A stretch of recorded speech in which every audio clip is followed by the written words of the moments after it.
Well, a few weeks ago I showed you guys how to replace the head on the Hammond collection Spinosaurus, but I didn't have time to paint it. And you all have been very patient, except for those of you who aren't patient. So here at last, I will finally paint the Hammond collection Spinosaurus. But there is one catch. I'm not going to do the whole JP3 thing. Other customizers have already done it and done an amazing job, and I don't really see a reason to replicate their work. Also, I'm kind of bored of the Jurassic Park 3 Spinosaurus colors.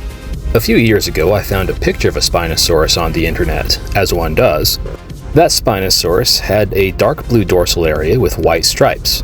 I liked it, so I painted one of the Camp Cretaceous Spinosauruses in that pattern. I have since parted ways with this Spinosaurus, and I cannot for the life of me find that same picture on the internet again. So here's a picture of the Spinosaurus, inspired by that Spinosaurus, that I hope to more or less copy for my Hammond collection Spinosaurus. Alright, let's get to it. First things first, we're going to base coat this guy with Iraqi sand. Oh hey, it's already done. Thanks me from a few weeks ago. Alright, let's add some khaki counter shading to it. Counter shading is pretty straightforward. Just spray the ventral areas with the airbrush. Okie dokie, that was thrilling, but not as time consuming as base coating. With the counter shading done on the ventral areas of the Spinosaurus, we can add some caramel to the dorsal areas. I know the two colors we've done so far are only slightly different than the base color, but we start with the lighter colors and work our way up to the darker colors. And it's early yet. There's still plenty of time for me to screw up. Might end up with a lopsided dinosaur or something, but not yet.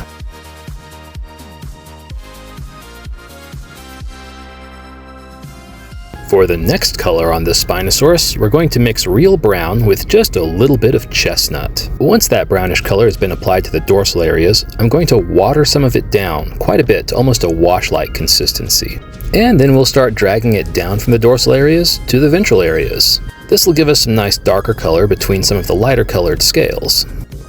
Unless I screw it up. We will of course do this to both sides of the dinosaur, lest it become a lopsided abomination. This particular part is kind of like doing a selective wash. They're washy stripes. And we'll be doing the same thing to the neck and the tail.